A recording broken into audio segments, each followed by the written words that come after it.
It was a marked improvement on the major semi-final encounter. Newcastle 2 points down at half-time, recovered to be 11-10 in front until 6 seconds from full time when St George's Andrew Walker sent the match into extra time. The Knights regathered to score their third try of the match, securing a place in the grand final. Coach Robert Finch says the side is likely to remain the same despite some strong performances from interchange players. What's been very pleasing for us is our interchange bench, which has come on and made an impact, and we feel that's the way we've been successful so far, and we'll carry on that way. Winger Tony Herman will be assessed by the club doctor tomorrow for a rib injury, while one of the bench players to excel, Tony Butterfield, was back at the physio today for treatment on his broken hand. The chance to win the club's first premiership, enough to ease the pain.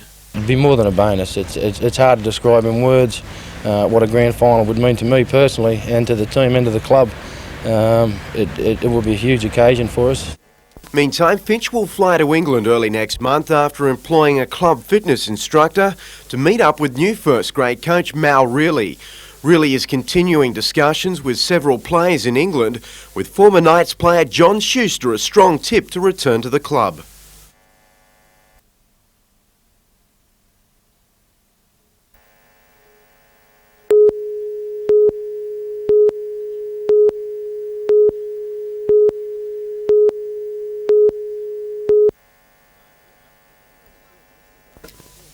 Only 4 months ago, the loading facility was in its infancy. Today, it loaded its first shipment of coal, 60,000 tonnes on the Mass Glory, bound for Japan.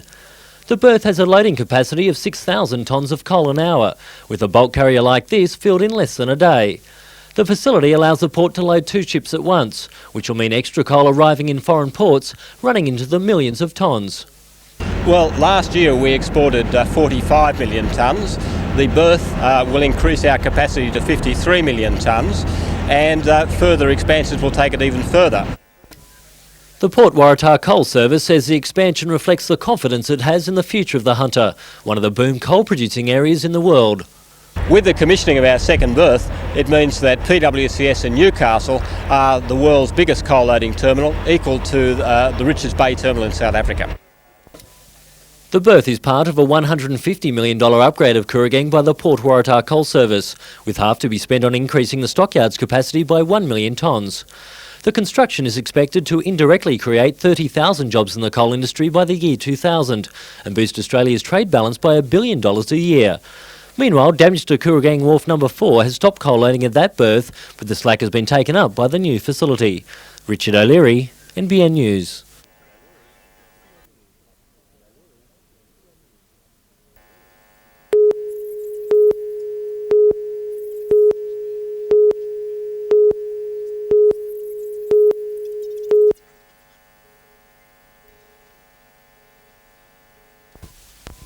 These Year 10 students were the first to take part in one workshop called Sex, Lies and Videos, aimed at breaking down the impact of negative mass media stereotypes.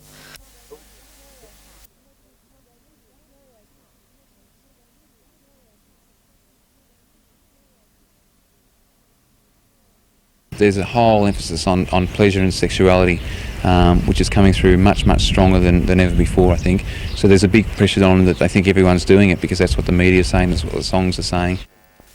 Wallsend High School began the program to tackle problems among girls such as eating disorders and others related to self-esteem and social pressures. Guest speakers talked about these issues in the hope that they would be better received than the same ideas from parents or teachers. Now expanded to include boys, years 7 to 11 will take part in theatre and discussions about families, drugs and alcohol, relationships, sex and contraception. Students have choices when it comes to relationships, and the first and most important choice is abstinence. But we're here to say at least have a think of, what's going to happen to you. At least think rather than just decide what everyone else is doing. The program aims to encourage students to think for themselves. A session for boys will also be held by the Fathers Against Rape group. Joanne Shoebridge, NBN News.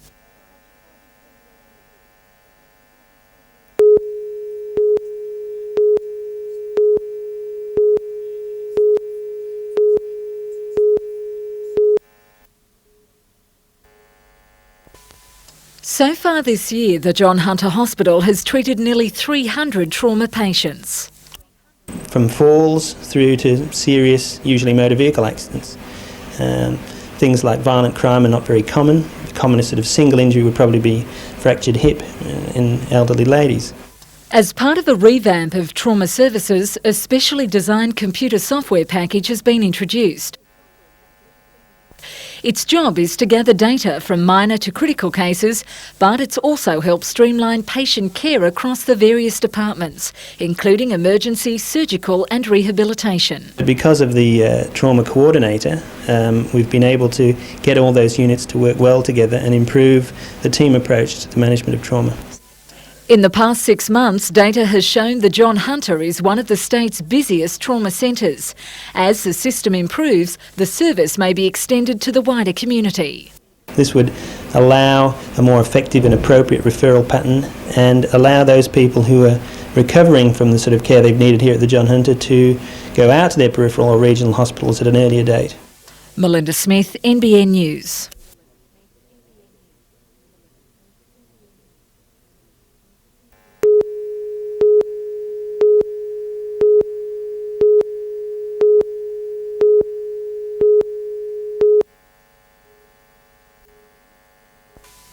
The review was carried out in May by 2 external university administrators under scrutiny, Newcastle Uni's second largest faculty, Education.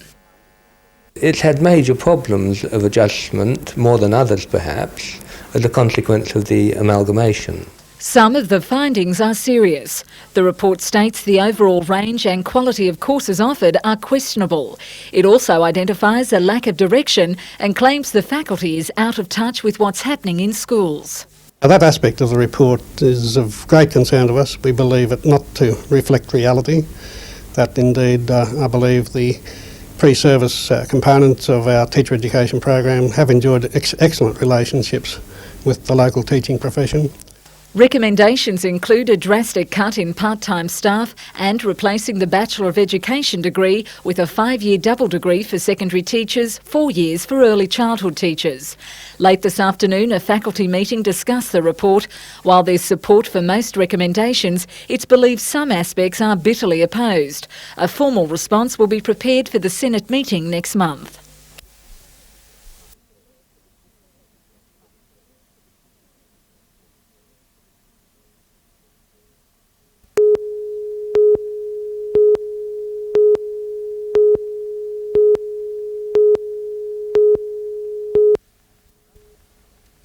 Hazard reduction burn-offs in the Port Stephens area have been suspended due to high winds. The bushfire rating remains very high and brigades are on the alert. Indicators point to another volatile fire season ahead. Certainly the major fires of January would have reduced a lot of surface litter, but there's a lot back there again, and to the extent that area could carry another fire again this year, but certainly not with the same intensity. A computer software package used by Victorian firefighters who came in as reinforcements in the January emergency has now been adopted at Port Stephens. It tracks all available crews and helps predict where they'll be needed most.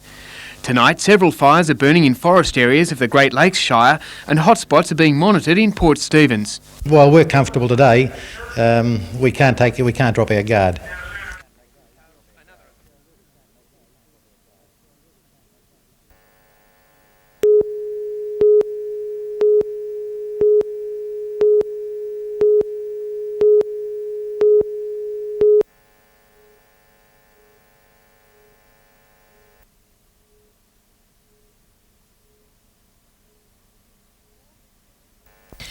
More than 700 former and current champions of both rugby codes, together with family and friends, packed Newcastle's Christchurch Cathedral to farewell an old mate, Philip Francis Hawthorn. Their presence a testament to how well and widely respected Newcastle-born Hawthorn was. The dual rugby league and union international was diagnosed with leukaemia in 1991. 2 days ago, he lost his battle with the cancer, aged 50.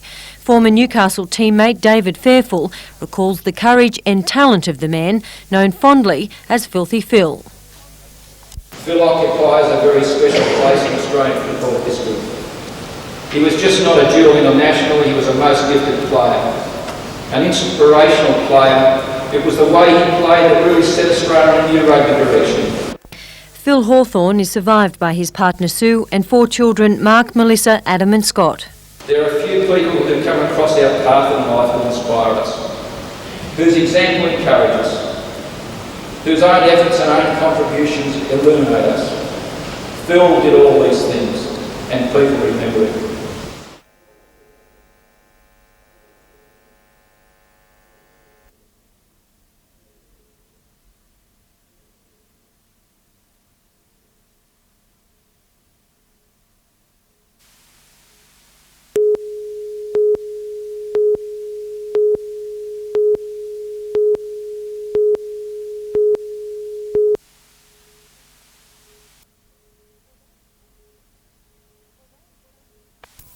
Although it failed to qualify a team, Newcastle is hosting the national event at the Broadmeadow Basketball Stadium. This week, a total of 64 games will be played with every state and territory represented on the court. Like other women's sports, basketball is steadily increasing in popularity. The recent Women's World Championships in Sydney helping to lift the game's profile. Basketball fans have known that we've had a great product for a long time, but the general population have gone, gee, women's basketball, that's a great game, and you know our players were profiled, and that's exciting for these young girls here to look to the future and think that they could be someone like a Robin Marr or a Shelley Gorman or a Tricia Fallon. As coach of the Sydney Flames, Kerry Graff believes it's events like the Under-14s national titles that provide the perfect ground to nurture rising talent. It's exciting that we've got teams this young and kids that big and that talented playing now at under-14 level, and hopefully they're our future National League players and national players.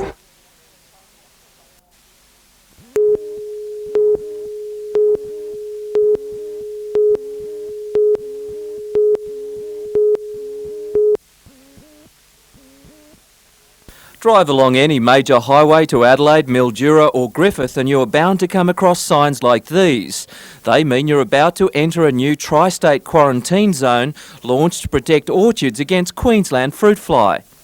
It used to be very confusing to the travelling public, because if they were travelling off to Adelaide or down to the Barossa Valley, they could come across 2 or even 3 different quarantine zones. So this links all those zones together. The message to travellers is clear. Absolutely no fruit, including tomatoes, is allowed inside the zone, even if it looks okay on the outside. Ignoring these warnings could put horticultural industries worth millions of dollars at risk and intensify export barriers. When I was in Korea recently, they were using that as a reason why we couldn't export fruit into their country. I don't think it's a real concern in Korea, but it's a trade barrier. And if you think you won't get caught, think again. Random breath testing has proved very effective. We're going to trial the use of a random roadblock, which could be on any number of roads on any particular day, and we'll pull up groups of vehicles.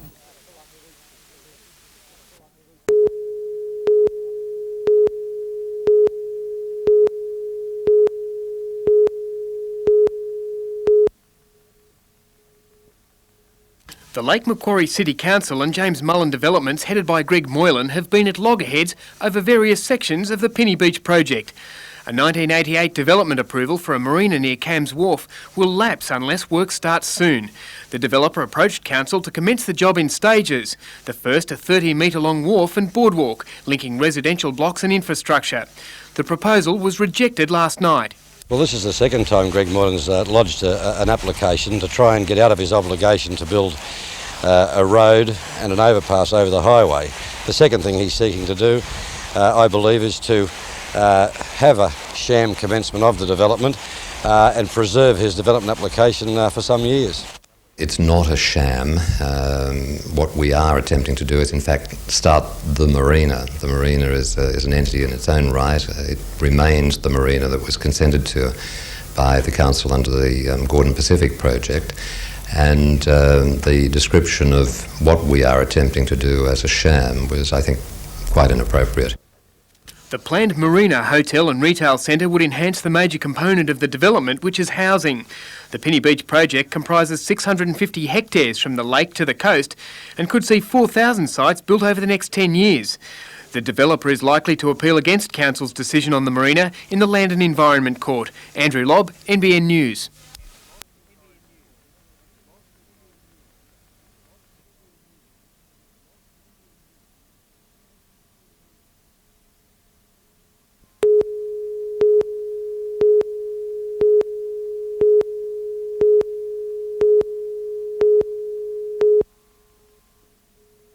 It's believed this station wagon, which was heading north along the Pacific Highway near Karua, crossed to the wrong side of the road, clipping the side of this southbound Tarago. Driver of the Tarago, Peter Overall, received a shoulder injury, but his wife and 5 children escaped unharmed. We're very lucky, the wife and the 5 kids are real lucky that we survived. The people that were behind us, I feel really sorry for them. The station wagon collected the red sedan which had been travelling behind the Tarago. And then after that impact, the next Falcon that was travelling behind the red one has collided with both vehicles. The Westpac chopper transported a 70-year-old woman and a 22-year-old man to Newcastle's John Hunter Hospital. Another person was taken by ambulance to the John Hunter. 3 people with minor injuries were taken to the Mater Hospital.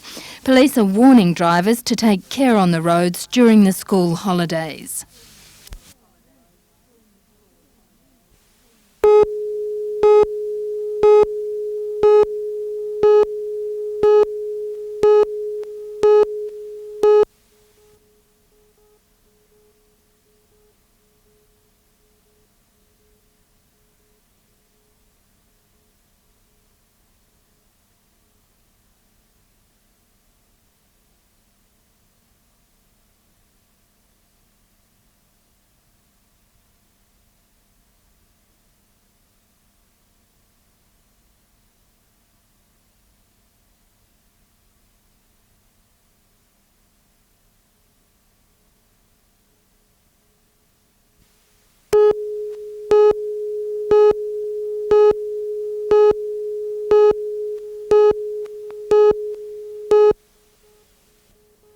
The mayoral election will be held at Great Lakes Council tomorrow.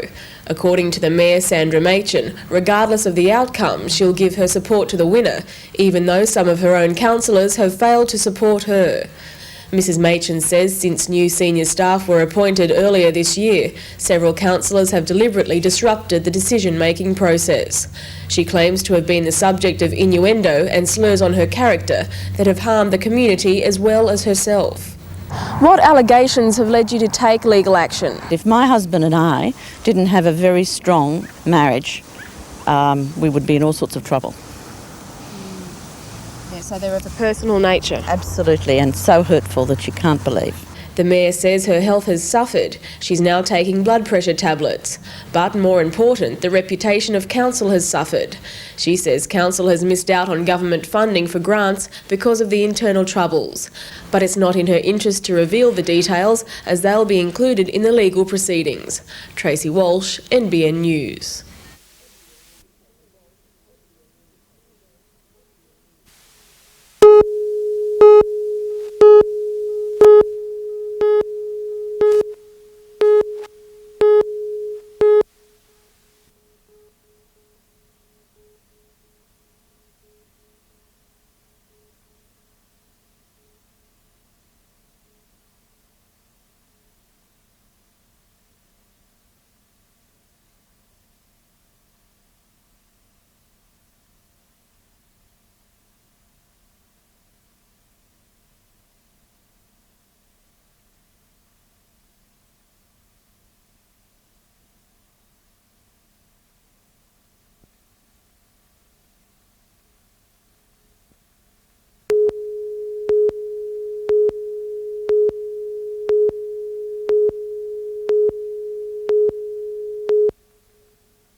The woman was a visitor to the Indian Head camping ground, which forms part of Crowdy Bay National Park. On a quiet stretch of the beach, she called for help for over an hour before 2 teenagers came across her. The woman had been walking along a steep embankment when she stepped on an old fish trap float and slid 4 metres down the rocks. Around 6 o'clock, the ambulance was called to the scene. The camper had suffered a compound fracture to an ankle. Rescue workers carried her several hundred metres across the sand to the Westpac chopper.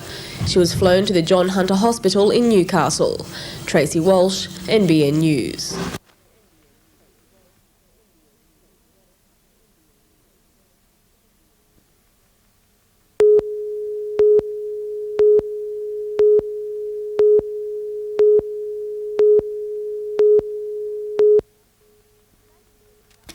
The state and federal governments have already committed funding to improve the intersections of John Renshaw and Anderson Drive at the New England Highway.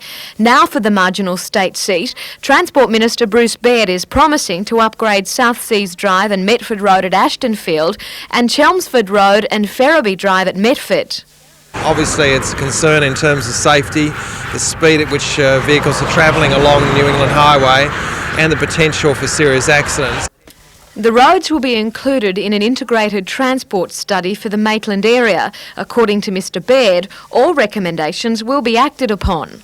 Can you guarantee that work will be done on these intersections to improve the situation? Yeah, absolutely. I mean, it is the next stage of our commitment to the improvements of traffic in this area of the world. The transport study should be completed by December, with work to begin within 12 months.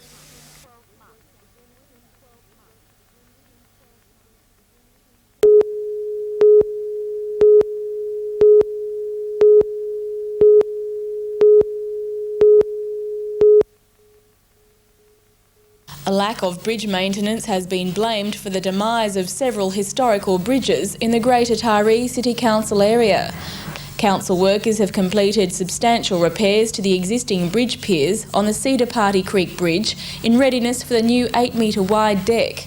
The replacement will be a first for the area. The stress laminated design has been prefabricated at the council's works depot. Engineers predict it will last at least 50 years. Since last November, we've had the bridge reduced down to one lane of traffic because the bridge was deteriorating. Now we'll have it as a 2-lane bridge. It'll be 8 metres wide and will provide a much stiffer and stronger structure and also much less noise for nearby residents. Wingham Road will be temporarily closed for an hour on Friday morning to allow for its transportation between Taree and the Wingham Bridge site. During the bridge closure, traffic will be diverted via a creek crossing in Mortimer Street.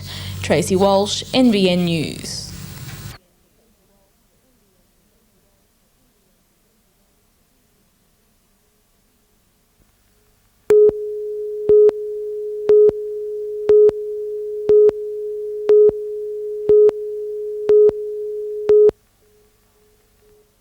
Last week, the Manning Base Medical Services Director spoke out about the need for a $2 million upgrade and relocation. The hospital was built to accommodate the demands of the 1950s, but the review may be the catalyst for change. Member for Myall Lakes John Turner says the hospital's use-by date is rapidly approaching and he plans to raise the issue with Health Minister Ron Phillips when the review has been completed. The General Manager of the Lower North Coast Health Service says particular areas of the hospital need the most attention. Well, you've just got to have a look at the space at the hospital. It's very cramped in the emergency department. Officers from the Health Department will be spending days in Taree examining the emergency department, waiting list and future service needs for the area. It's not just about building buildings for the sake of having buildings. We need to have a hospital that meets the needs of our community now and into the future, and that's what this review will address.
6 teams, including 2 from the Hunter, plus the Illawarra Academy of Sport and development squads from Northwest, Riverina and Western, will spend the next few days in fierce competition. But while the will to win is important, winning isn't the ultimate aim. The idea is to develop the kids, give them a high standard of cricket without any pressure of having to win each game to win a trophy at the end. Every game's competitive because of the nature of the kids. They're all competitive cricketers. It's a chance for the juniors to display their talents before some of the state's leading coaches. One player capitalising on the opportunity, paceman Steve Baker from the Riverina, who early in this 50-over match against Illawarra had 3 for 32, including 2 for none. Also in good form for the Hunter CHS side against Western Region was promising pace bowler Anthony Walsh from Newcastle. Play concludes on Friday. Catherine Lamond, NBN News.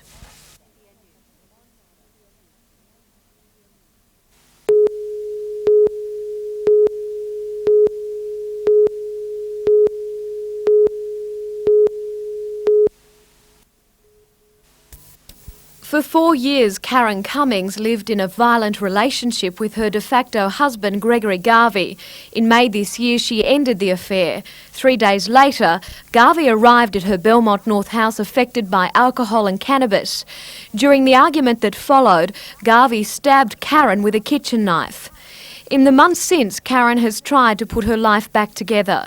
She still carries a deep scar to her chest, neck, and has little movement in her hands, which were cut as she tried to protect herself and her baby son. It was intentional that he wanted to kill me.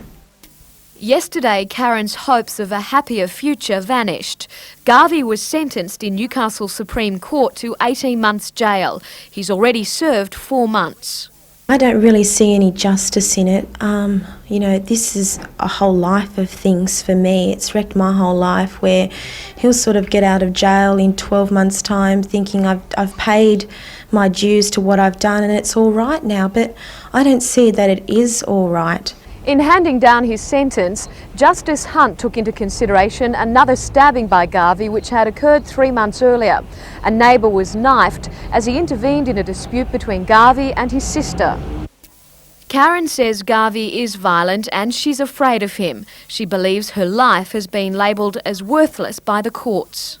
I think about 5, 6 years probably would have made me feel, that I mean something to the world, that he should be punished to that extent, sort of thing. I feel like I'm nothing. Karen will appeal the sentence.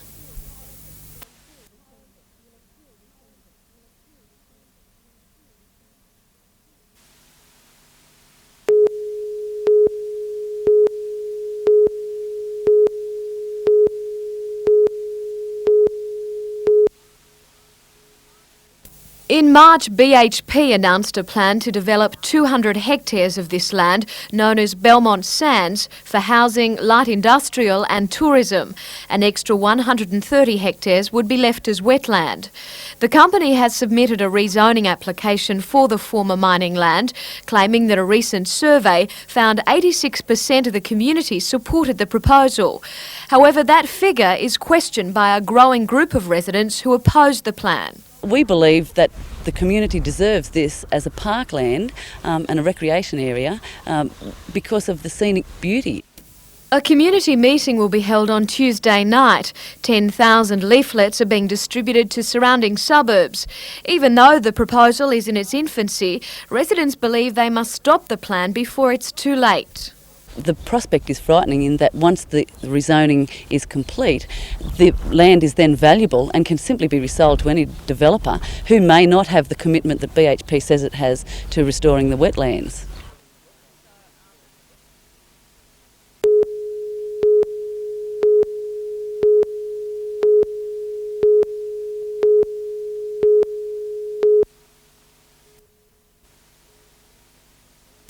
Patrick Rowan walks through this bushland almost every day. It was after reports that bush had been bulldozed despite a local environment study currently underway that led him to call on council to investigate. A major concern is that there's an LES being carried out in this area, and Moylan has really no need to be doing this type of work until after that's completed. It's not the first time the developer has been accused of illegal clearing, but under a previous development consent, clearing is allowed on some land previously earmarked for a golf course. Some of it perhaps is in association with the golf course. If any of it is not in relation to that, then it may be they should prosecute. Council inspectors say there have been breaches, including the filling in of watercourses, inadequate sediment protection measures and a failure to notify council, which the developer will be asked to rectify. This is the approach that will be made to the developer. They either come into compliance straight away or we'll see them in court. The developer is bound by a deed of agreement entered into by former owners Gordon Pacific that requires an overpass be built across the Pacific Highway on top of standard infrastructure charges. Now the developer has applied to council to be released from that agreement. The liquidator for the original owner has asked for release of part of the site from that deed of agreement. Council is seeking some legal advice on that, whether it's going to undermine its position in any way by granting that lease, and that will be further considered when we have the advice. The developer, Greg Moylan, was today unavailable for comment. Joanne Shoebridge, NBN News.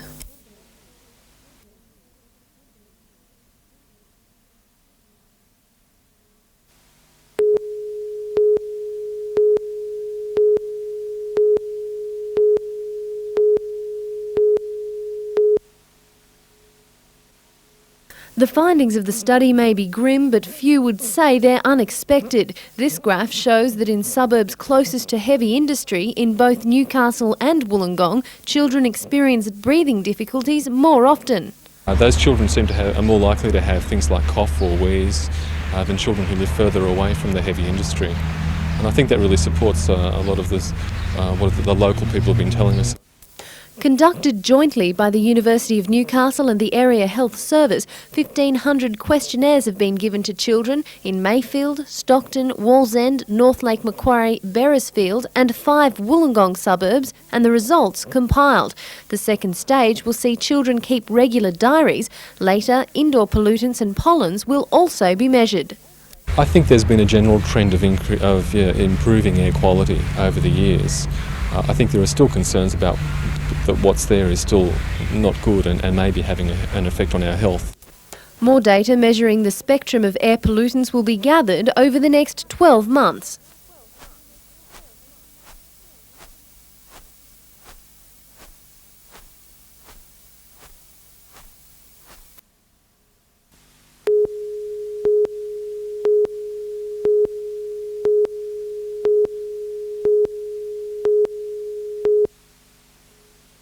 After weeks of controversy over the Super League, the game returned to its grassroots today to foster its young talent.